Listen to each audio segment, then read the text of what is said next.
আসসালামু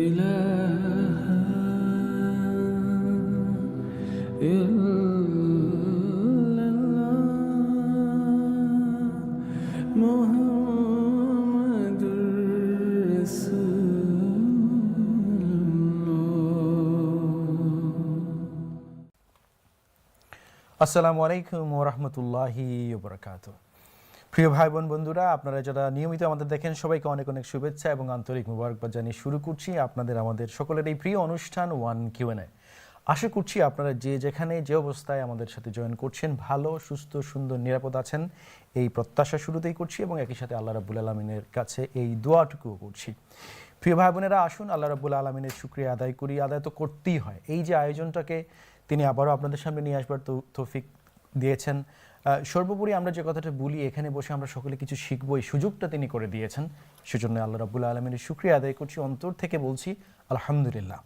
প্রিয় ভাই বোনেরা, আপনারা যারা আমাদেরকে নিয়মিত দেখেন তারা আজকে জয়েন করছেন আমাদের সাথেই আশা করছি, এবং যারা আজকে নতুন জয়েন করলেন যেভাবেই দেখছেন টিভি সেটের সামনে, অনলাইনে, লাইভ স্ট্রিমিংয়ে, সোশ্যাল মিডিয়ায় আপনারা যেভাবেই আমাদের সাথে অংশগ্রহণ করছেন তাদের সবাইকে স্বাগত জানাই। এবং এই কথাটি বলতে চাই, এই অনুষ্ঠান এই পুরোটা সময় জুড়ে যেটুকু আমরা বলবো, যেটুকু সময় আমরা স্পেন্ড করবো, সব কিছুই আপনাদের জন্য। আপনাদের যদি কোনো প্রশ্ন থাকে, কোনো পরামর্শ, কোনো মন্তব্য, কোনো বিষয় আপনারা আমাদের সাথে শেয়ার করতে চান, তাহলে ফোন করবেন আমাদের স্টুডিও লাইনে 0235151764 এই নাম্বারে, এবং ইমেল করবেন 1qa@tv1uk.com এই ইমেল অ্যাড্রেসে। প্রিয় ভাই বোনেরা, আপনারা শুরুতেই দেখেছেন আমাদের সাথে আজকে আমাদের প্রিয় মেহমান শেখ আব্দুর রহমান মাদানী আছেন। ওনাকে স্বাগত জানাবো এবং অনুষ্ঠান শুরু করব এই স্বাগত জানানোর মাধ্যমে ইনশাআল্লাহ। প্রথমেই জানতে চাইব, উস্তাদ কেমন আছেন? আসসালামু আলাইকুম উস্তাদ। ওয়ালাইকুম আসসালাম হাসান, আপনি কেমন আছেন? আল্লাহ শুকুর, আলহামদুলিল্লাহ, অনেক অনেক ভালো আছি।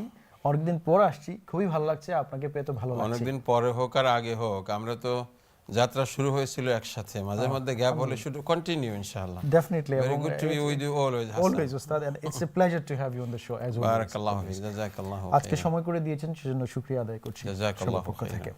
প্রিয় ভাই বোনেরা, অনুষ্ঠান শুরু করব ইনশাআল্লাহ এখনই, এবং শুরুতেই আমরা যেটা করে থাকি আমাদের প্রিয় মেহমানের কাছ থেকে কিছু নসিহা, কিছু সুন্দর পরামর্শমূলক কথা দিয়ে আমরা শুরু করব ইনশাআল্লাহ, এবং আশা করব আপনারা আমাদেরকে সঙ্গ দেবেন পুরো অনুষ্ঠান জুড়ে ইনশাআল্লাহ। প্লিজ উস্তাদ। বারাকাল্লাহু ফিক, আহমাদুল্লাহ হামদাশ শাকিরিন ওয়া উসাল্লি ওয়া উসাল্লিমু আলান নাবিয়্যিল আমিন ওয়া আলা আলিহি আত-তাইয়্যিবিন আত-তাহিরিন ওয়া সাহবিহি আজমাইন ওয়া বাদ। সম্মানিত ভাই বোনেরা, আল্লাহ সুবহানাহু ওয়া তাআলা বলেছেন, ওয়ালা তাইয়াসু মির রাউহিল্লাহ ইন্নাহু লা ইয়াইয়াসু মির রাউহিল্লাহি ইল্লাল কওমুল খাসিরুন।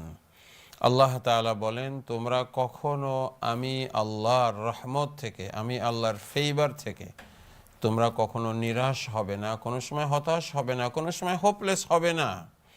ইন্নাহু লা ইয়াইয়াসু মির রাউহিল্লাহি ইল্লাল কওমুল খাসিরুন। যারা আল্লাহর ফেভার থেকে, আল্লাহর নিয়ামত থেকে, আল্লাহর রহমত থেকে, আল্লাহ রাব্বুল আলামিন আমাদের সাথে আছেন, এই পজিটিভ মানসিকতা থেকে যারা হোপলেস হয়ে যায়, যারা আশাহত হয়ে যায়, এবং যারা নিজেরা মনে করে যে না আমাদের আর কোনো আশা ভরসা নাই, তারা ধ্বংস হয়ে যায়, তারা এই পৃথিবীতে লুজ আউট করে।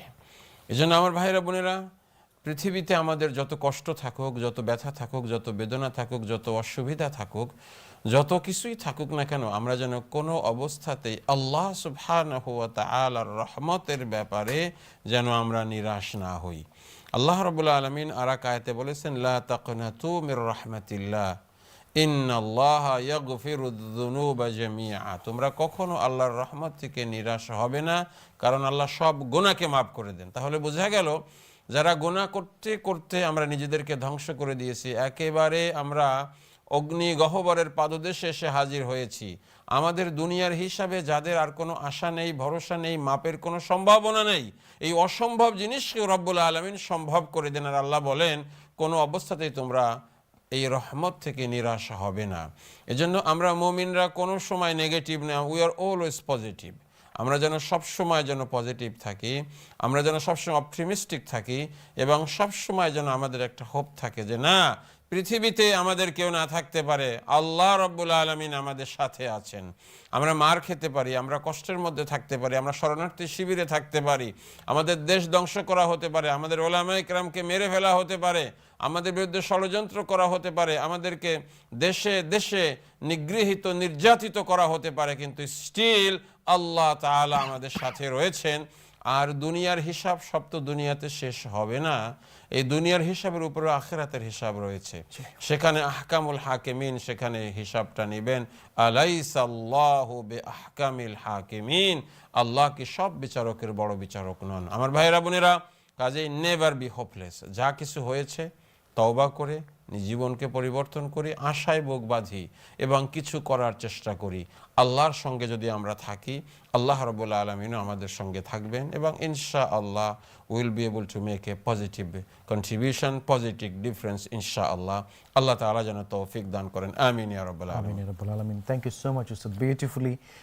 Beautiful reminder for all of us. Thank you so much again for your good Barakallahu introduction. fik. প্রিয় ভাই বোনেরা, আপনারা দেখছেন one QN, and as we always say, this program is very much dedicated to you. If you have any question, all you have to do is just dial the number 0203-5151-764.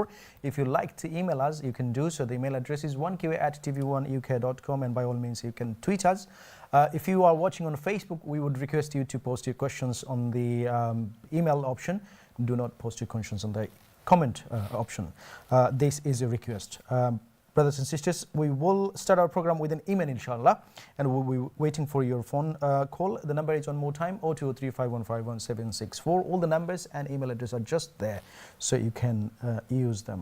As we were talking, we got the first call. Let's see who's there. Assalamu alaikum.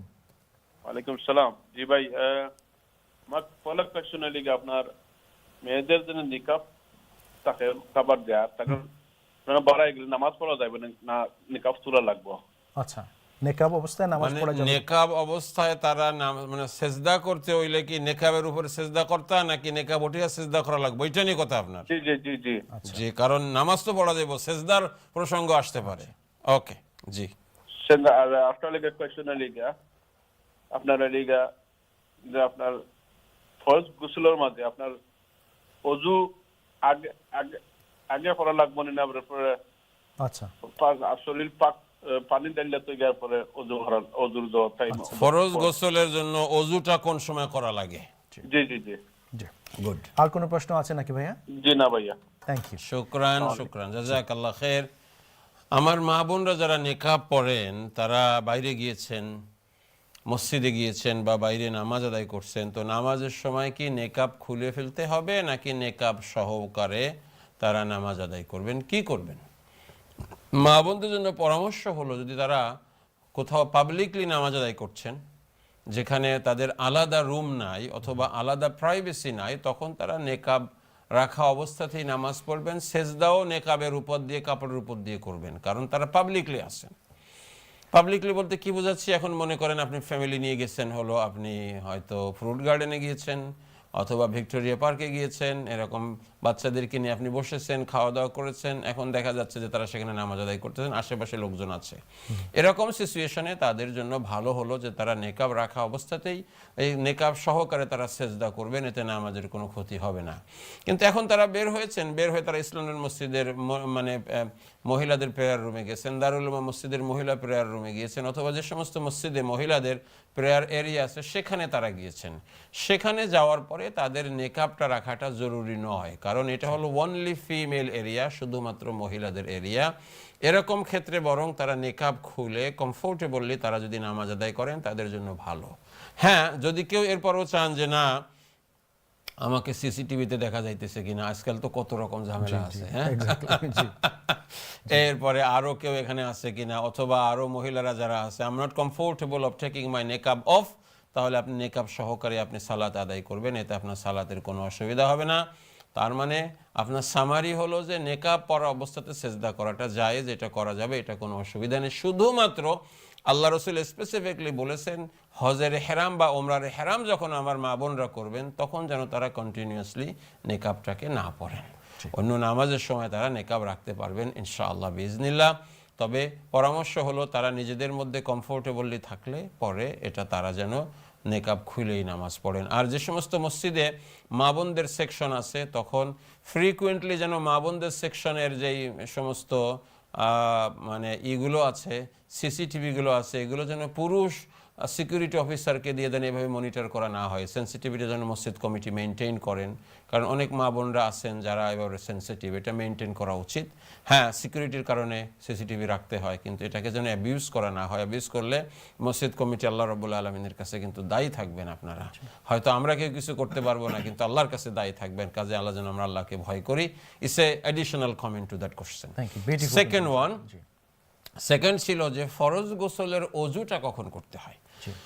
নিয়ম হলো, ফরজ গোসলের সুন্নত নিয়ম হলো যে আপনি গোসল শুরু করার আগে আপনি অজু করবেন এবং আপনার মানে প্রাইভেট পার্ট এটাকে আপনি ধুয়ে নেবেন যদি আগে এটাকে ধোয়া না হয়। সুন্নত হলো আপনি অজু করবেন কিন্তু পা ধোয়াটাকে বাকি রাখবেন। পা ধোয়া ছাড়া অন্যান্য যে সমস্ত অজুর যেগুলো আছে সব কিছু আপনি করবেন। আপনার যদি শরীরের মধ্যে, কাপড়ের মধ্যে কোনো জায়গায় ময়লা লেগে থাকে এটাকে ধুয়ে ফেলবেন, ইনক্লুডিং ইয়োর মানে আপনার মানে পার্সোনাল পার্ট, প্রাইভেট পার্ট যেটা গুপ্তাঙ্গ, সেখানে ধুয়ে নেওয়াটা সুন্নত। এবং এরপরে গোসল শেষ হয়ে গেলে পা ধুয়ে ফেলাটা, এটাই হলো মূলত আপনার যেটা সুন্নত। এজন্য অজুটাকে আপনি ফরজ গোসলের শুরুতেই অজু করে নেবেন এবং শুধু পা ধোয়াটাকে বাকি রাখবেন এবং গোসলের শেষে পাটাকে যেন ভালোভাবে ধুয়ে নেই।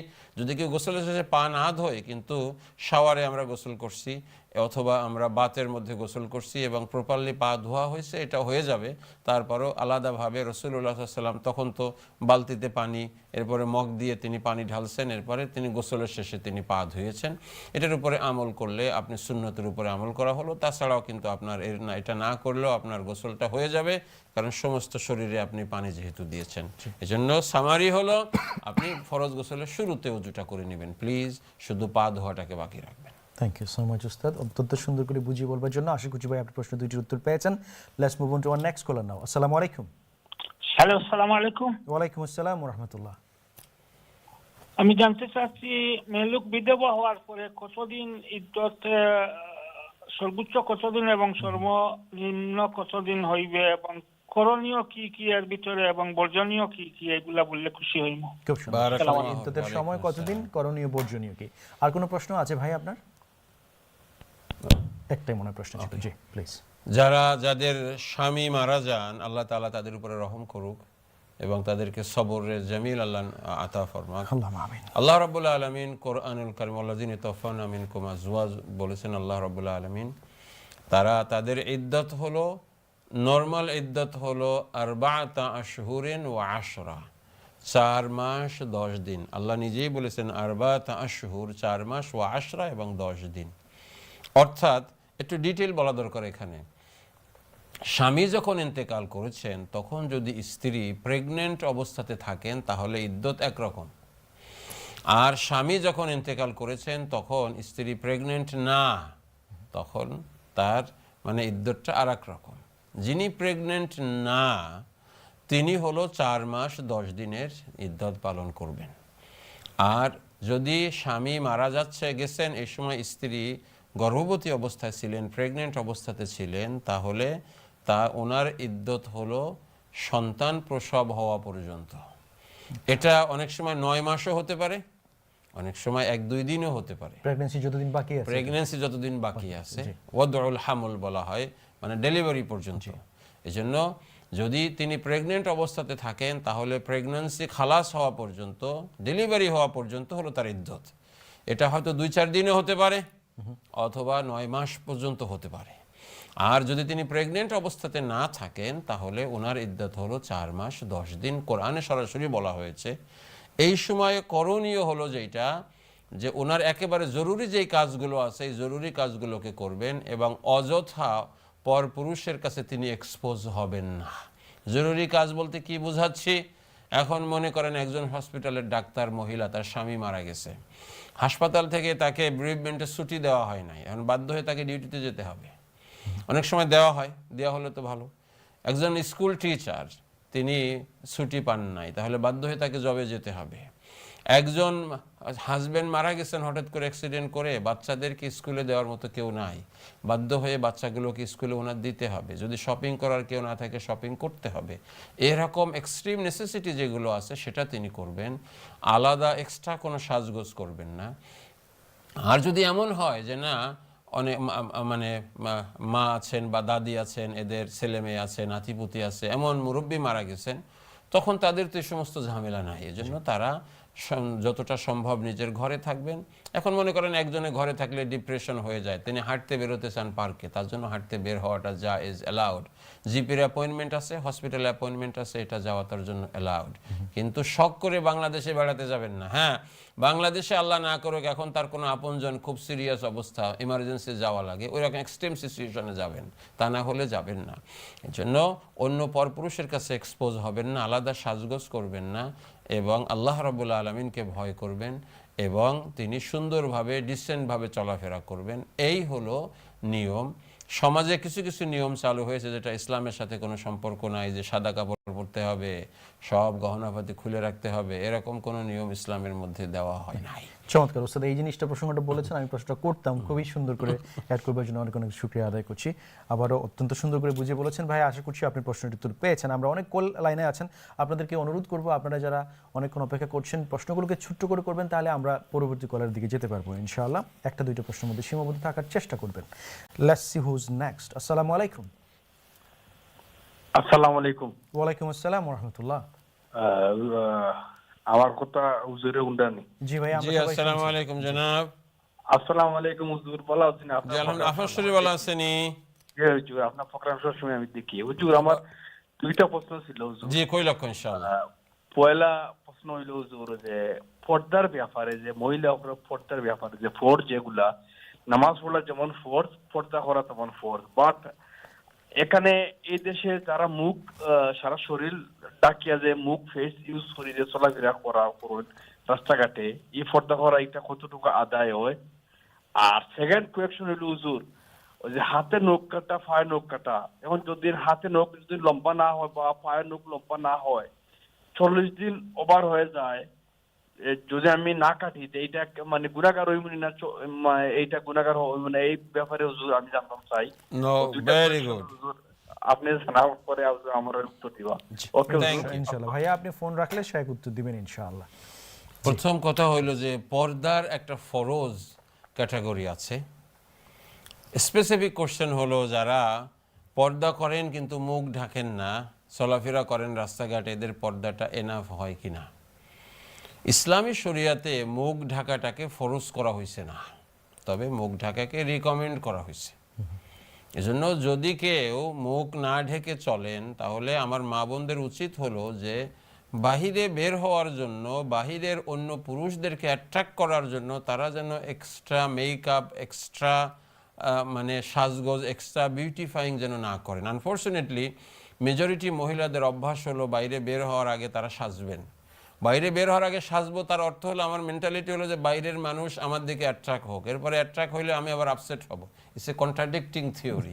I don't agree with that. বরং আপনার যেটা মা বোনরা যেটা করা উচিত, আপনারা কাজে যান, বাইরে যখন যান তখন আপনার নর্মালি যাবেন, আপনি সাজগোজ করবেন আপনার হাজব্যান্ডের জন্য, বেশি করে সাজগোজ করেন, যা খুশি করেন, কিন্তু বাহিরের মানুষের জন্য যেন সাজগোজ আমরা না করি, এটা গুনাহের কাজ। হ্যাঁ, যারা স্বাভাবিকভাবে সাজগোজ না করে নর্মাল অবস্থাতে যদি সমস্ত শরীরকে ঢেকে মুখ খুলে যদি তারা বাইরে যান, স্টিল পর্দার হক আদায় হয়ে যাবে। ডিসেন্টভাবে সুন্দরভাবে জামা কাপড় পরা, টাইট ফিট কোনো কিছু না পরা, সিইং থ্রু কোনো কিছু না পরা, এবং অন্য মানুষকে অ্যাট্রাক্ট করে বাহিরের এমন কোনো পারফিউম ইউজ না করা, এটা যদি করা হয় তাহলে পর্দার মিনিমাম হকটা আদায় হয়। আর যারা এরপরে যারা নেকাব করে যান তারা তো দে আর ডুইং ইভেন বেটার। আল্লাহ তাআলা যেন আমাদেরকে এইটা সিচুয়েশনটা বুঝে এর উপরে আমল করার তৌফিক দান করেন। আপনার দ্বিতীয় যেই বিষয়টা, 40 দিন হয়ে গেছে, নখ এখনো বড় হয়েছে না, যদি নখ না কাটেন তার এর জন্য আপনি কোনো গুনাহগার হবেন না। তবে অনেকের নখ এক সপ্তাহে বড় হয়ে যায়, সবাই শরীর তো একরকম না, বড় হয়ে গেলে এটা কাটাটা সুন্নাত। তাকলিমুল আজফার, যেটা নখ কাটা, এটা হলো নেচারাল একটা হ্যাবিট, সুন্নাত, আল্লাহ রাসূল সাল্লাল্লাহু আলাইহি ওয়াসাল্লাম বলেছেন। হ্যাঁ, হাদিসের মধ্যে যেটা এসেছে সেটা হলো 40 ডেজ যদি চলে যায়, পিউবিক হেয়ারকে শেভ করা হয়েছে না, এটাকে রিকমেন্ড করা হয়েছে এভরি 40 ডেজে যেন এটাকে, অনেক সময় অনেকে খেয়াল করতে পারেন, অনেকে মাসআলা জানেনও না, আর সবার শরীর তো একরকম না, এই হিসেবে, আর এটা তো লুক আফটার নিজেরটা নিজেই করতে হয়, এরকম আমাদের মধ্যে উইকনেস আছে, আমাদের মধ্যে দুর্বলতা আছে। এই ব্যাপারে যেন আমরা খেয়াল রাখি, এটা জরুরি বেশি আমি মনে করি। নখের বিষয়টা এত ইম্পর্টেন্ট না। যদি 40 দিনে আপনার নখ বড় না হয়, আপনি কাটেন নাই, তাহলে আপনি এর জন্য গুনাহগার হবেন না ইনশাআল্লাহ বিইজনিল্লাহ। আপনাকে অনেক অনেক শুকরিয়া, জাযাকাল্লাহু খাইর। আপনাকে অনেক অনেক শুকরিয়া উস্তাদ বুঝিয়ে বলবার জন্য। আশা করছি ভাই আপনি প্রশ্নগুলোর উত্তর পেয়েছেন। Before I take any phone calls, let me read out one email and then I'll come back to your phone calls inshallah. Please stay there. Number is one more time 0235151764. I'll be right back inshallah. So this question is from a brother Ustad. And he's asking, can he give zakat to someone who is from Sayyid family and has no job? He's just poor. Also goes on. Can a mobile phone be given as a zakat to Sayyid family? So can you just give a phone as a zakat? And this Very is good to a question. Sayyid family. This is Very interesting. good question. interesting First of all, my dear brother, Sayyid family not been preserved properly. Yes. And at the time of Rasulullah sallallahu alaihi wasallam and the Khulafa Rashidin, Sayyid family of Rasulullah sallallahu alaihi wasallam, they have been looked after by the state. A state had certain funding. For example, Queen's family in our country, monarchy. The country has a mechanism of supporting them, giving them security, arranging their protocol, and their, everything they need. There is a mechanism. If there would have, this mechanism from the state to look after all the Sayyid family, then giving zakat was prohibited. But as long as this system is no more available, and sometimes we don't know who is real Sayyid and who is not. So preservation is not there. Preservation is not exactly there. Still, some people can be sure, because I know my family tree, and I'm really from Hassan and Hussein, for example, radiyallahu anhuma. But still now, if the people are poor, it is allowed to give them zakat money, because nobody is supporting them. Unless you give your zakat money, they will die starving. That's not allowed. That's why nowadays, as long as there is no Islamic state, no Islamic Khilafah, nothing available, no support for them, that's why, yes, you can give them your zakat money. Second question, can I give a mobile phone as zakat? Your zakat is your zakat. If you feel that somebody really need a mobile phone, this recipient, and this mobile phone will be most appropriate thing to give, then buy a mobile phone with zakat money, give it to them, no problem. As we buy, the clothes or any other item from the zakat money, what the poor people and the needy people and recipient need, that would be allowed. That's not a problem. That will be allowed, inshallah. Thank you so much, Ustad. আশা করছি ভাই আপনি প্রশ্নের উত্তর পেয়েছেন. I hope we have answered your question. Before it's very due for break time. I think we got about 2 minutes. But before I go there, let me read out one more email very quickly, inshallah. এই ইমেলটা আসছে একজন বোনের কাছ থেকে। বোন শিউলি, আপনার নামটা আমি নিচ্ছি, এর জন্য উনি একজন রেগুলার ভিউয়ার, সবসময় আমাদেরকে ইমেল করেন। ওনার দুইটা প্রশ্ন। প্রথম প্রশ্ন হচ্ছে, যারা বিয়ের আগে রোজা ভেঙেছে কিনা মনে নাই অথবা রাখে নাই, তাদেরকে এখন কি করতে হবে, এটা কিভাবে কভার করবেন? দ্বিতীয় প্রশ্ন হচ্ছে, কেউ যদি ভাঙা রোজা রাখা অবস্থায় আবার ওই যখন এটা আদায় করছেন, তখন যদি ভুলে তরকারির স্বাদ নিয়ে নেন, তাহলে রোজাটা হবে কিনা? ওকে, প্রথম কথা হলো, বিয়ের আগে পরে বলে তো কথা না রোজার ব্যাপারে। রোজা হলো মানুষ যখন হয়, তারা যখন ম্যাচিউর হয়, পিবিটি যখন আসে, তখন থেকে রোজাটা ফরজ হয়। এজন্য কার কখন বিয়ে হয়েছে না হয়েছে এটা ডিফারেন্ট ইস্যু, বিয়ের সাথে রোজার সাথে কোনো ইস্যু নাই। তো উনি হয়তো এইভাবে মনে করছেন দেখে, মানে বিয়ে বলতে এখন বড় হয়েছেন, আর বিয়ে হয়েছে না মানে ছোট ছিলেন, হ্যাঁ, এটাকে উনি মিন করেছেন। তো এখন বিষয় হলো যেটা, আপনার যদি মনে না থাকে যে আসলে রোজা কাজা করছি না রোজা রাখছি, ঠিক মনে নাই, এরকম মনে না থাকলে আপনার এর ব্যাপারে কোনো কিছু নাই। আপনি আল্লাহর কাছে তওবা করে নেবেন, আর এটার জন্য আপনার ওয়ারি করার দরকার নাই। আপনি যেটা ভুলে গেছেন, আল্লাহ রাব্বুল আলামিন এটাকে মাফ করে দিবেন, তবে আল্লাহর কাছে তওবা করে নিন এক্সট্রা অর্ডিনারি, আর পারলে আপনি নফল রোজা রাখেন এমনি এক্সট্রা। কিন্তু যেটা আপনার মনে নাই, ভুলে গেছেন, এই ব্যাপারে কোনো কথা নাই। কিন্তু যদি এক্স্যাক্টলি মনে থাকে যে না, আমি তো এই কয় বছরের রোজা রাখি না, এটা রাখি না, তাহলে এটা রাফ ক্যালকুলেশন করা দরকার, ইওর বেস্ট অ্যাসেসমেন্ট ইউজ করা দরকার। এরপরে দেখা দরকার যে এই রোজাগুলো কি প্র্যাকটিক্যালি কাজা করা সম্ভব কি না। যদি সম্ভব হয় তাহলে কাজা করা, সম্ভব না হয় তাহলে এটার ফিদিয়া দেওয়া সম্ভব কি না। অথবা যদি কোনোটা সম্ভব না হয়, যেহেতু আমি না বুঝে এটা করেছি, তখন তো ইসলামও মানতাম না, নামাজও পড়তাম না, রোজাও রাখতাম না, তাহলে আল্লাহ রাব্বুল আলামিনের কাছে তওবা করে এখন থেকে জীবনকে পরিবর্তন করে নিয়ে এটা যথেষ্ট হয়ে যাবে ইনশাআল্লাহ। সেকেন্ড হলো, রোজা রাখতেছেন, এখন তরকারির স্বাদ ভুলে নিয়েছেন, তো খাইছেন না, তো আপনি তরকারির স্বাদ জিহ্বা দিয়ে নিলে পরে এতে কিন্তু আপনার রোজা ভাঙে না। এই জন্য যদি ভুল কর্মে আপনি এটা করে থাকেন, এতে আপনার রোজা স্টিল কাউন্টেড, রোজা এটা হয়েছে বলে ধরা হবে, কিন্তু ইচ্ছা করে কখনো এরকম করবেন না। জাযাকাল্লাহু খাইর। বারাকাল্লাহু ফিক। স্যার সুন্দর করে বুঝিয়ে বলবার জন্য আশা করছি আপনি প্রশ্ন দুইটারই উত্তর পেয়েছেন। প্রিয় ভাই বোনেরা, যে কথা বলছিলাম, আমরা যাবো একটা ছোট্ট বিরতিতে এবং আশা করবো আপনারা আমাদেরকে ছেড়ে যাবেন না। এই সময়ে প্রশ্নগুলোকে সংক্ষেপ করে নেবেন। ফিরছি খুব শীঘ্রই ইনশাআল্লাহ। আসসালামু আলাইকুম।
আসসালামু আলাইকুম ওয়া রাহমাতুল্লাহি ওয়া বারাকাতুহু। প্রিয় ভাই বোনেরা, আবার আপনাদের সবাইকে স্বাগত জানাচ্ছি আমাদের এই নিয়মিত আয়োজনে। আপনারা দেখছেন ওয়ান কিউএনএ টিভি ওয়ানের বিশেষ আয়োজন। আর আজ আপনাদের সাথে আছেন শেখ আব্দুর রহমান মাদানী, আপনাদের প্রশ্নগুলোর উত্তর দিচ্ছেন। So brothers and sisters, we welcome you back to our regular program one Q and A, and you are here to ask any question you have in your mind, any suggestion you'd like to make, any comment, anything you'd like to contribute to us, to this very program. Please do so. The number is 0203-5151-764, and by all means you can email us. If you'd like to stay anonymous, you can do so. The email address is 1qa@tv1uk.com, and one request, though, when you emailing, please be mindful about maximum 2 questions and as precise as possible. That will help us to make the program smooth and easier and quicker, inshallah. So let's start this segment with an email from a sister, Ustad, and she wanted to know, when we do Fajr shower, do we have to wash full head if someone have problems or have some ongoing health issues? Do we have to wash the whole head? We need to wash our head, but we do not have to wash our long hair. That's the following behind. But this, Especially for sisters. For the sister, the sister is asking. That's why, but your water has to go inside, touch in the skin of your head. That's Skull, needed. basically. You need to touch his skull. Skull, not the skull. The skin over the skull. Okay. The skull will be too much. Deep. Okay. sorry about that. Yes, Okay. definitely. Yeah. Okay, and on the skin. But this is a normal situation. But if anybody having any health issue, and the doctors are recommending not to use water in the head, that's an exception. Then you don't have to. But as long as you're in normal health and you can do it normally, then you should do it. And if you're not, the opening your beni as well, this long hair, curly hair, that's okay. But your head, that we have to put water there, inshallah. That's important for the shower. That is what is recommended. Allahu a'lam. Thank you so much, Ustad. I hope, sister, we have answered your question. If you have any other question and if you'd like further explanation, please email us as you did, or you can call us on 0235151764. Is this a suitable option for you? One more time, the number is 0235151764, and today we have Sheikh Abdul Rahman Madani with us. He's answering your questions, he's giving you suggestions. Please do take this opportunity to call him. The number is on the screen, and you can also email us on 1qa@tv1uk.com. This is the email address you need to send your questions to.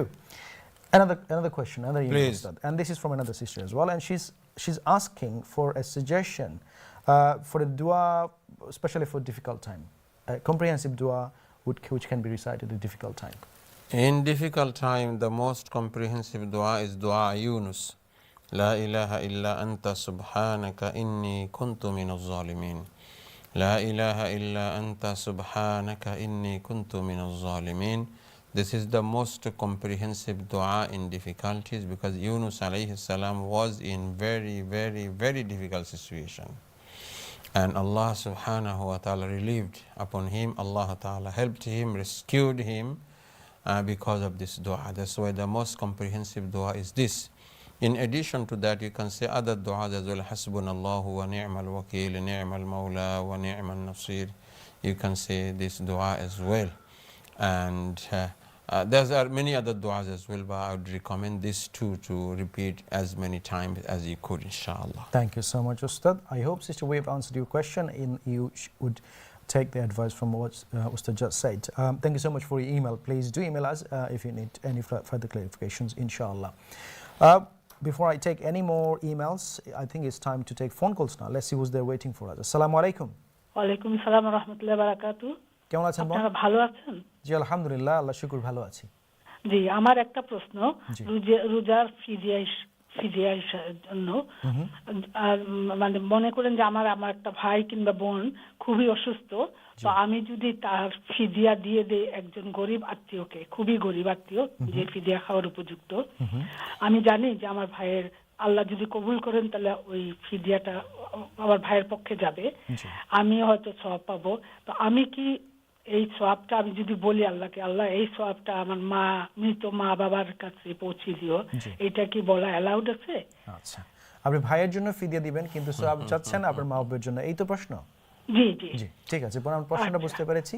জি, ওকে, আসসালামু অনেক আলাইকুম। অনেক ধন্যবাদ বোন আপনাকে। Specifically যেহেতু এটা ফিদিয়া দেওয়া হচ্ছে, আর ফিদিয়া যার পক্ষ থেকে দেওয়া হচ্ছে ইমিডিয়েট সওয়াবটা তার কাছে যাবে, এইটাই হলো স্বাভাবিক। এই জন্য ফিদিয়া দিলে নিয়াত করবেন যে এটা আপনার ভাইয়ের পক্ষ থেকে দিচ্ছেন, মার পক্ষ থেকে দিচ্ছেন, এই নিয়াত করবেন না। হ্যাঁ, আপনি যখন দোয়া করবেন তখন দোয়ার মধ্যে বলুন, আল্লাহ এই ফিদিয়াটা হলো আমার ভাইয়ের পক্ষ থেকে, তুমি এটাকে কবুল করো এবং ভাইকে পরিপূর্ণ রোজার সওয়াব দাও। আর আমরা যত ইবাদত বন্দেগী করি, আল্লাহ আমাদের মা বাবা আমাদেরকে ইবাদত বন্দেগী শিখাইছে, আল্লাহ এই জন্য আমাদের রোজা, আমাদের নামাজ, এর সব কিছু সওয়াব রব্বুল আলামিন তুমি আমার মা বাবার আমল নামায় পৌঁছায় দাও, কারণ তারা আমাদেরকে ভালো পথটা দেখাইছে। আর আল্লাহ নবী বলেছেন, যারা ভালো পথ দেখায়, তারা যারা পথ চলে তাদের সমান সওয়াব পায়। এই জন্য আমরা সন্তানরা মা বাবার জন্য সদকায়ে জারিয়া, আমরা যখন সেজদা করি এই সেজদা সব আমার মায়ের আমল নামায়, বাবার আমল নামায় যায়, কারণ তারা আমাদেরকে সেজদা করা শিখাইছেন। এই জন্য আপনি এটা দোয়া করতে পারবেন, কিন্তু স্পেসিফিকলি ওই ফিদিয়ার সওয়াবটা মাকে দিয়ে দাও এইভাবে বলা উচিত হবে না, বরং বলতে হবে যে আল্লাহ এই সওয়াবটা তুমি আমার ভাইকে দাও, আমাদেরকে দাও, এবং এর সমান সওয়াব আমার মা বাবাকেও তুমি দাও, কারণ তারা আমাদেরকে ভালো পথ দেখাইছেন। এটা বলাটা জায়েজ আছে। আপনাকে অনেক অনেক ধন্যবাদ। জাযাকাল্লাহু খাইরান। জাযাকাল্লাহু খাইরান। উস্তাদ, আপনাকেও সুন্দর করে বুঝিয়ে বলবার জন্য আশা করছি বোন আপনি প্রশ্নটির উত্তর পেয়েছেন এবং উস্তাদ যে সাজেশন দিলেন, পরামর্শ দিলেন, সেই অনুযায়ী আপনি আমল করবেন ইনশাআল্লাহ। Next collar please. আসসালামু আলাইকুম।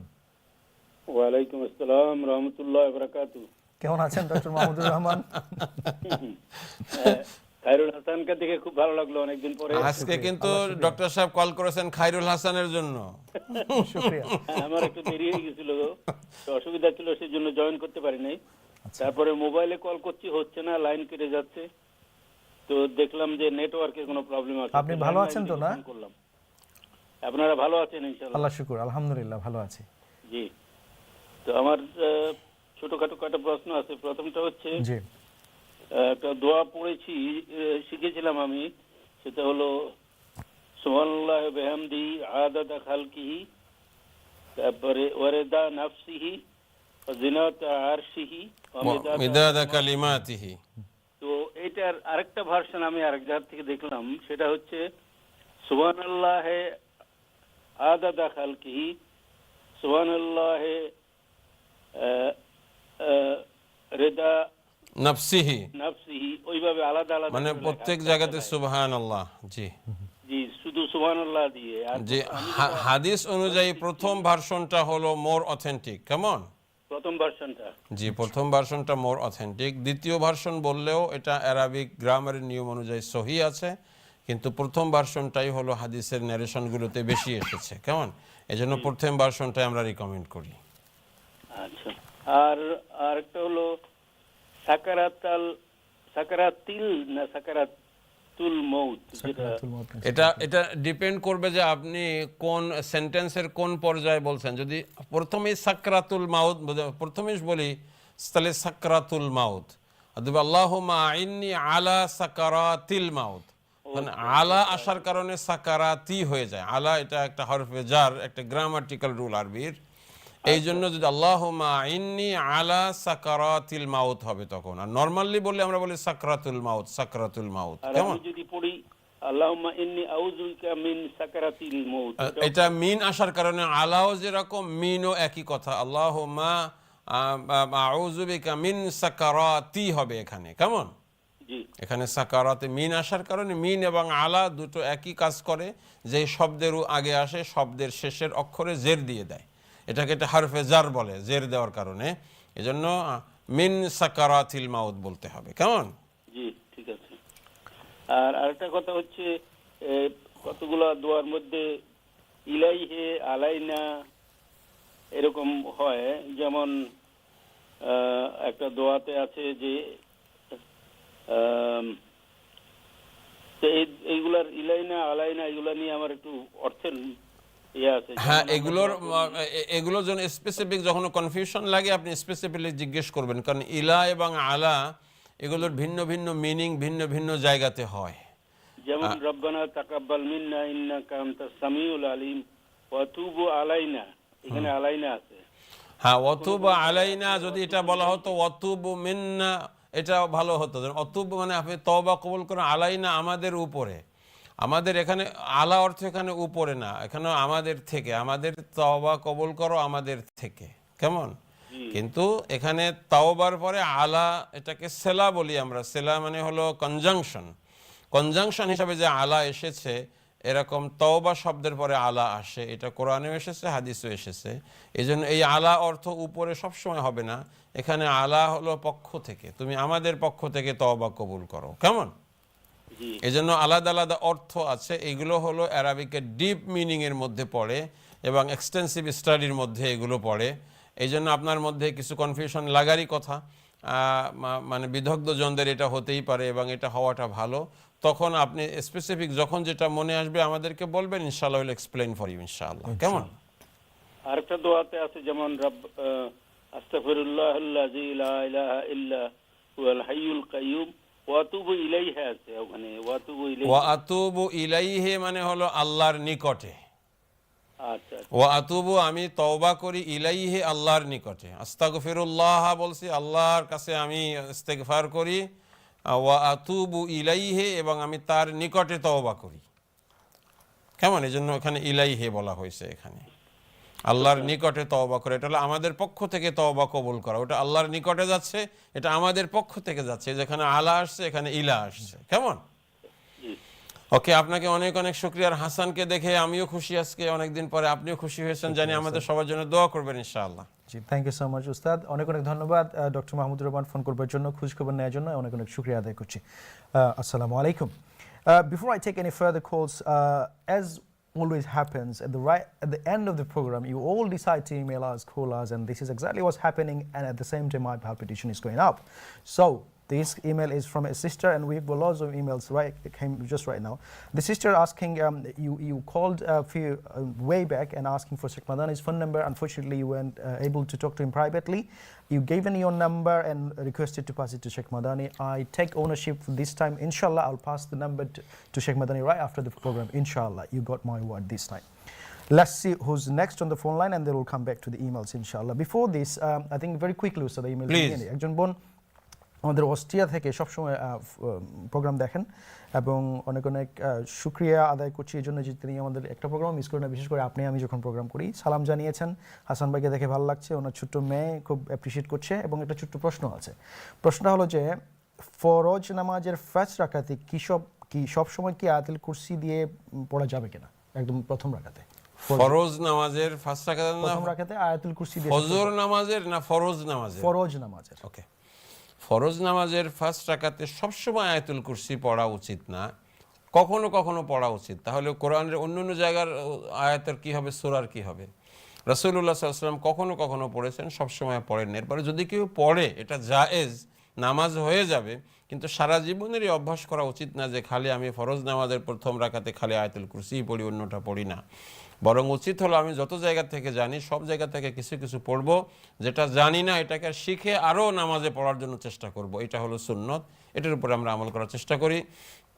বোন, আপনি যেমন খুশি হয়েছেন, আমরাও আপনার এই ইমেল পেয়ে খুবই খুশি হয়েছি। আপনার বাচ্চাকে আমাদের আদর থাকবে, আপনারা ভালো থাকবেন। আল্লাহ যেন আমাদের সবাইকে এই প্রোগ্রামের মাধ্যমে যে আমরা আছি, আল্লাহ যেন আমাদের প্রোগ্রামকে নাজাতে জরিয়া বানান, আমিন ইয়া রাব্বাল আলামিন। আমিন। থ্যাংক ইউ সো মাচ উস্তাদ। এবং এই বোন জানতে চেয়েছেন যে ফেসবুকে প্রোগ্রাম যাচ্ছে না, আনফরচুনেটলি আমরা কিছু টেকনিক্যাল ডিফিকাল্টির মধ্যে আছি, কিন্তু আপনাদেরকে জানিয়ে রাখি আপনারা যারা সোশ্যাল মিডিয়া আমাদেরকে দেখেন তাদের জন্য সুখবর হচ্ছে ফেসবুকে যদিও না যাচ্ছে, তারপরও এটা ইউটিউবে যাচ্ছে প্রোগ্রাম লাইভ, সেখানেও আপনারা দেখতে পারবেন এবং এটার লিঙ্ক আমরা পরে ফেসবুকে একবার দিয়ে দেবো ইনশাআল্লাহ। Thank you so much for drawing our attention. Let's move on to our next caller. আসসালামু আলাইকুম। জি, আসসালামু আলাইকুম। জি, আমার প্রশ্ন হইলো, জি, ফরজ নামাজে যদি রাকাত ভুল হয়ে যায় বা সূরাত কোনো ভুল হয় তো সেজদা দেওয়া লাগবে নি? ফরজ নামাজে রাকাত ভুল হইছে আর কিতা ভুল হইছে বোন? যদি সূরা ভুল হয় বা ভুলে যায়, কয় রাকাত দিছি? আচ্ছা, কয় রাকাত পড়েছেন সেটা যদি ভুলে যান এবং সূরা পড়তে ভুলে গেলে আচ্ছা, দুইটা কোশ্চেন এখানে। সূরার মাঝে ভুল হইলে সুজদা দেওয়া লাগে কিনা, রাকাত ভুল হয়ে গেলে সুজদা দেওয়া লাগে কিনা। প্রথম কথা হলো, যদি সূরা যে আমরা পড়ি, যেখানে সূরায় ভুল হইছে, ভুল হওয়ার আগে যদি বড় এক আয়াত পড়া হয় অথবা ছোট 3 আয়াত পড়া হয়, অথবা ভুল হওয়ার পরে যদি ছোট 3 আয়াত বা বড় এক আয়াত পড়া হয়, তাহলে এখানে এটার জন্য আর সুজদা লাগে না, নামাজ সহি হয়ে যায়।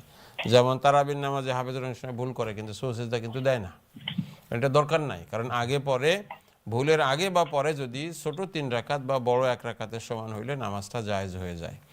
কয় রাকাত নামাজ হয়েছে ভুলে গেছি, এখন সো সিজদা দিব কিনা, এরকম সিচুয়েশনে আপনি আপনার বেস্ট অ্যাসেসমেন্ট ইউজ করবেন যে 3 রাকাত হয়েছে না 2 রাকাত হয়েছে। এখন মাইন্ড বলতেছে 3 রাকাত হয়েছে, তাহলে আপনি 3 রাকাতের উপরে আমল করবেন। এরকম সিচুয়েশনে সো সিজদা দেওয়াটা বেটার।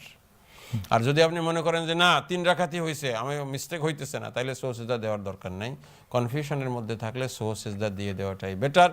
বিশেষ করে যখন কেউ ইমামতি করেন, পুরুষ মানুষ যখন ইমাম হন, তখন আরও এটা জরুরি হয়ে যায়। ইন কেস যদি মিস্টেক হয় তাহলে এটা কারেকশন হয়ে গেলে জন্য এরকম অবস্থায় সো সিজদা দিলে বেটার ইনশাআল্লাহ। ইনশাআল্লাহ। আশা করছি বোন আপনি প্রশ্নটির উত্তর পেয়েছেন। অনেক অনেক ধন্যবাদ ফোন করবার জন্য। যারা ফোন করছেন তাদেরকে বলি আপনাদের প্রশ্নগুলো সংক্ষেপ করবেন। ফোন নাম্বারটি 0235151764 এবং ইমেল অ্যাড্রেস 1qa@tv1ak.com। সময় খুব বেশি নেই, আমরা অনুষ্ঠানের শেষের দিকে চলে এসেছি। আমরা দেখি কত দূর যেতে পারি। এই কলটা নেব এখন থেকে। কে আছেন? আসসালামু আলাইকুম। এশার নামাজ বাদে বিতিন নামাজ, তেরাবি নামাজ, এশার নামাজ বাদে তাহাজ্জুদের নামাজ পড়া যায়নি। ঈশান নামাজের বাদে আপনি ইমিডিয়েটলি তাহাজ্জুদ তো পড়তে পারতা না। ঈশান নামাজের বাদে আপনি রাতের এমনি নফল নামাজ পড়তে পারবা। তাহাজ্জুদ নামাজ পড়ার লাগি অন্তত পক্ষে মিডনাইট পর্যন্ত তো হওয়া লাগে, বুঝছেন নি কথা? এখন সামার টাইমে মনে করো ঈশান নামাজ পড়লেন আপনি 11 o'clock, এর বাদে গিয়ে অন্তত 1 ঘন্টা তো দেওয়া লাগে, এর বাদে গিয়ে আপনি তাহাজ্জুদ পড়লা কেমন? আর উইন্টার টাইমও তো আপনি আর একটু দেরি করিয়া পড়া লাগে। অনেক সময় উইন্টার টাইমে এখন মিডনাইট হইব তো এখন 11-11:30 এরকম করে অন্তত পক্ষে তাহাজ্জুদের নামাজটা মিডনাইটের বাদে অন্তত পড়া উচিত। এত আর্লি পড়লে এটা তাহাজ্জুদ হয় না, এটা এমনি নফল নামাজ, কিয়ামুল লাইল বা সালাতুল লাইল, রাতের নামাজ এটা হয়। আর তাহাজ্জুদ অর্থই হইল গিয়া ঘুম থেকে উঠে নামাজ পড়ার জন্য। বেটার হইল গিয়া ঘুম থেকে ওঠার বাদে তাহাজ্জুদ পড়া। অনেকে অনেক রাত পর্যন্ত জাগিয়ে থাকেন, মিডনাইটের বাদে ঘুমাইন, তারা যদি মিডনাইটের বাদে তাহাজ্জুদের নিয়ত করে নামাজ পড়ে ঘুমান, এটা অ্যালাউড ইনশাআল্লাহ। ক্লিয়ার হইছে নি আপনার কাছে? জি ক্লিয়ার হয়েছে, মাশাআল্লাহ। অনেক অনেক শুকরিয়া যে আপনি ফোন করছেন। আসসালামু আলাইকুম। ওয়ালাইকুম আসসালাম ওয়া রাহমাতুল্লাহ। আপনাকে অনেক অনেক ধন্যবাদ ফোন করবার জন্য। এরপরে দেখি কে আছেন লাইনে। আসসালামু আলাইকুম। জি কথা বলুন। হ্যালো। জি আসসালামু আলাইকুম। ওয়ালাইকুম সালাম। আমাকে শুনতেছেন? জি খুব ভালো করে শুনছি, আপনি বলুন। আচ্ছা,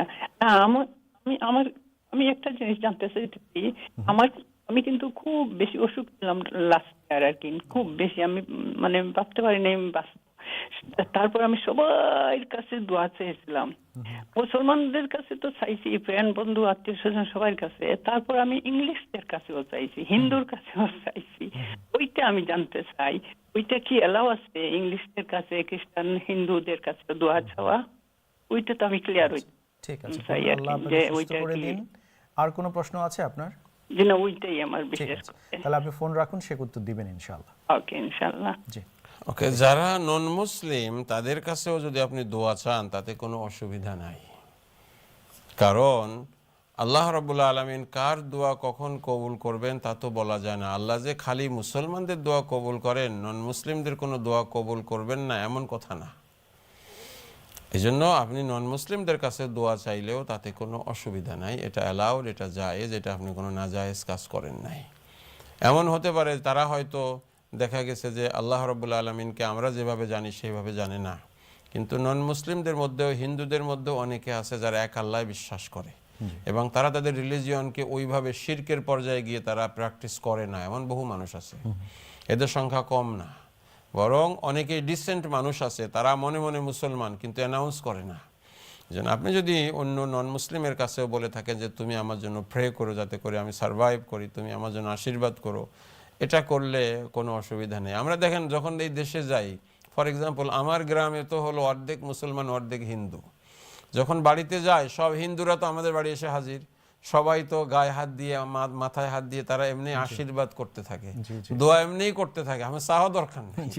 কারণ এমনি তাদেরকে আমরা যে সাপোর্ট করি, সহযোগিতা করি, ভালো ব্যবহার করি, এই জন্য তার এমনি দোয়া করতে থাকে। এটা এই দোয়া অ্যালাউড, এতে কোনো অসুবিধা নেই, এটা আপনি কোনো অসুবিধা কিছু করেন, আপনি ঠিক করেছেন। আল্লাহ আপনাকে নেক হায়াত দিক, আমরাও আপনার জন্য দোয়া করি, আল্লাহ যেন আপনাকে সুস্থ শরীরে ঈমানের সঙ্গে আমলের সালের সঙ্গে রাখেন। আমিন ইয়া রাব্বাল আলামিন। থ্যাংক ইউ সো মাচ বোন আপনার ফোন কলের জন্য। আল্লাহ রাব্বুল আলামিন আপনাকে পুরোপুরি সুস্থ করে দিন, এই দোয়া করছি এবং আমাদের জন্যও দোয়া করবেন ইনশাআল্লাহ। Let's move on to our next caller now. আসসালামু আলাইকুম। হ্যালো। জি আসসালামু আলাইকুম। আসসালামু আলাইকুম। ওয়ালাইকুম আসসালাম ওয়া রাহমাতুল্লাহ। জনাব আমি ম্যাজিস্ট্রেট থেকে মাতিলাম। জি প্লিজ বলুন। এই যে আমার শেখর কাছে দুইটা প্রশ্ন জানতাম চাই আমাকে। আমরা যে নামাজ পড়ি নামাজের মধ্যে সজিদাত বা ফরজ নামাজ বা নফল নামাজ যে কোনো নামাজও এই দোয়া কি পড়া যায়? সুবহানাকা আল্লাহুম্মা সজিদাত কি আর সুবহানাকা আল্লাহুম্মা রাব্বানা বিহামদিকা আল্লাহুম্মা ফিরলি। আর সজিদাতে উঠিয়া যেমন আমরা সামি আল্লাহু লিমান হামিদাহ হয় হামদান কাসীরান তয়্যিবান মুবারাকান ফি, আমরা নবিয়ত নামাজ পড়তা সজিদাত গুলো নিয়ে লম্বা লম্বা হল পড়তা। তো এইটা কি যে ফরজ নামাজও কি পড়া যায়নি? পড়ার যে এটা ফরজ নামাজে, সুন্নত নামাজে, নফল নামাজে, সব নামাজে পড়া যাবে, বরং এটা পড়াটা সুন্নাত। রাসূলুল্লাহ সাল্লাল্লাহু আলাইহি ওয়াসাল্লাম এটা পড়ছেন। কেমন? আচ্ছা আচ্ছা আচ্ছা। আর সেকেন্ড কোশ্চেন কি আপনার? সেকেন্ড কোয়েশ্চনটা হইল যে আমরা ধরত যে নবী মুহাম্মদ সাল্লাল্লাহু আলাইহি ওয়াসাল্লামের জমানাত এই যে মসজিদ ওয়ার বাদে যে সময় খুতবা দিতা, মসজিদ ওয়ার বাদে তাই লাঠি হাতে নিয়ে আপনি যদি কোনো খুতবা দিসলানি কোনো আনো কি দিয়া? লাঠি একটা লাঠি হাতে নিয়ে একটা লাঠি, আমি তো যতটুকু জানতাম যুদ্ধের ময়দানে অন্যান্য জায়গায় তরোয়াল হাতে থাকতো, লাঠি হাতে থাকতো, এটা শত্রুর ভয়ে। কিন্তু তিনি যখন মসজিদ যখন হয়ে গেল, মেম্বর যখন হয়ে গেল, মেম্বর হওয়ার পর রাসূলুল্লাহ কোনদিন তিনি কোনো খুতবা দিয়েছিলেন কি জুম্মার খুতবা যে লাঠি হাতে? কোন অকেশনালি দিয়েছেন আল্লাহ রাসূল, সব সময় দিয়েছেন না। রেয়ারলি অকেশনালি রাসূলুল্লাহ সাল্লাল্লাহু আলাইহি ওয়াসাল্লাম লাঠি হাতে খুতবা দিয়েছেন মেম্বার হওয়ার পরে। মাঠে ময়দানে দিয়েছেন, কিন্তু মাঠে ময়দানে ছাড়াও আপনার মেম্বার হওয়ার পরেও দিয়েছেন মাঝে মধ্যে, কিন্তু এটা আপনার সব সময় না। এখন কিছু কিছু খতিব আছেন আমাদের জামানায় যে যারা কন্টিনিউয়াসলি লাঠি হাতে খুতবা দেন। কন্টিনিউয়াসলি লাঠি হাতে খুতবা দেওয়া উচিত না, মাঝে মধ্যে দিলে এটা সুন্নতের সাথে ঠিক আছে, কিন্তু কন্টিনিউয়াসলি এটা না দেওয়াটা আমরা ভালো মনে করি। আল্লাহু আলাম, আল্লাহ ভালো জানেন। কেমন? জাযাকাল্লাহ। সরি আপনাকে ডিস্টার্ব করলাম, কিন্তু আমিও এক দুজন আরো আলিমকে জিজ্ঞাসা করি, তারা বললেন হ্যাঁ দিয়েছেন, কিন্তু মেম্বার হওয়ার বাদে কোনদিন দেওয়া হয় নাই। এটা আমি এর আগে একটা দেখেছিলাম, এবং তখন আমি দেখেছি যে মেম্বার হওয়ার পরেও দুই এক অকেশনে রাসূলুল্লাহ সাল্লাল্লাহু আলাইহি ওয়াসাল্লাম দিয়েছেন। এরপরেও আপনি যেহেতু আজকে বলেছেন, আমরা আবার এটাকে আবার রিসার্চ করব, আবার এটা দেখবো ইনশাআল্লাহ। কেমন? আপনি কষ্ট করে আবার একবার ফোন করবেন এবং আপনাকে জানাবো আমরা ইনশাআল্লাহ। কেমন? বারাকাল্লাহু ফিক। অনেক অনেক শুকরিয়া ওস্তাদ। আশা করছি ভাই আপনি প্রশ্নগুলোর উত্তর পেয়েছেন। আমরা অনুষ্ঠানের একেবারে শেষের দিকে চলে এসেছি, মাত্র 2 মিনিট হাতে আছে সময় আমার, লিটারালি। একটা ফোন কল আছে, কুইক করে নিতে চাইবো, দেখি কে আছেন। আসসালামু আলাইকুম। হ্যালো। জি আসসালামু আলাইকুম বোন, you have to be very quick please. Hello, আসসালামু আলাইকুম। ওয়া আলাইকুম আসসালাম ওয়া রাহমাতুল্লাহ। ও, আমার একটা প্রশ্ন। জি প্লিজ একটু তাড়াতাড়ি করেন প্লিজ। এই আমার একটা প্রশ্ন হচ্ছে যে আমরা যে হ্যালো। জি আমরা শুনছি, আপনার টিভি ভলিউমটা কমিয়ে দিয়ে কথা বলুন।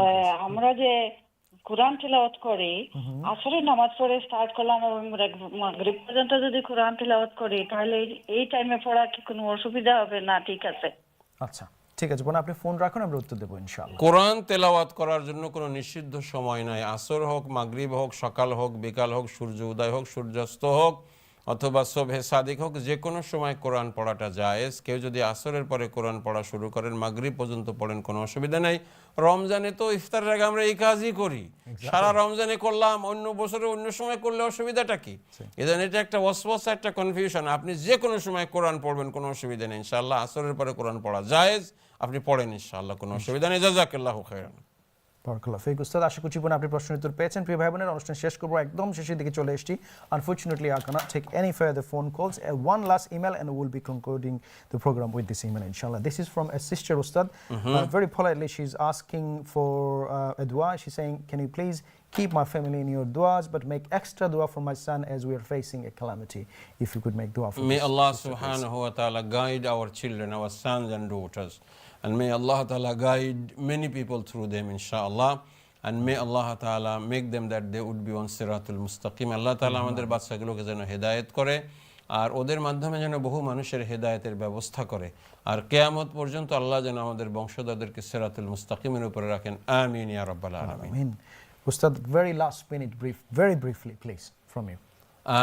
যে কথা আমি বলেছিলাম, ব্রাদার্স সিস্টার্স, বাচ্চা নিয়ে সমস্যা, স্বামী নিয়ে সমস্যা, স্ত্রী নিয়ে সমস্যা, দুনিয়ার সমস্যা, কোনো সময় যেন আল্লাহর ব্যাপারে আমরা নেগেটিভ না হই, আমরা যেন সবসময় হোপফুল থাকি, পজিটিভ থাকি, এবং আল্লাহ আমাদের সাহায্য করবেন ইনশাআল্লাহ। আসুন আল্লাহর রহমত থেকে আমরা নিরাশ না হই, আল্লাহর রহমতের আশায় ভোগবাদী এবং পজিটিভলি কাজ করতে থাকি। আল্লাহ যেন তৌফিক দান করেন, আমিন ইয়া রাব্বাল আলামিন। Amin ya Rabbal Alameen. With this, we'd like to conclude this program today. Barakallahu It was a feek. pleasure to have you, Ustad. Thank you ever so much. প্রিয় ভাই বোনেরা, আজকের মতো বিদায় নিতে হচ্ছে, বুঝতে পারছেন। আগামী অনুষ্ঠান দেখবেন, এই দাওয়াত তো থাকলোই, একই সাথে দোয়া করছি এবং দোয়া চাইছি আল্লাহ রাব্বুল আলামিন আমাদের সবাইকে যেন ভালো, সুস্থ, সুন্দর, নিরাপদ রাখেন, এই আশা রেখে দোয়া করে এই প্রত্যাশা নিয়ে আজকের মতো শেষ করছি। আসসালামু আলাইকুম ওয়া রাহমাতুল্লাহি ওয়া বারাকাতুহু। সুবহানাকাল্লাহুম্মা ওয়া বিহামদিকা আশহাদু আল্লা ইলাহা ইল্লা আনতা আস্তাগফিরুকা ওয়া আতুবু ইলাইক।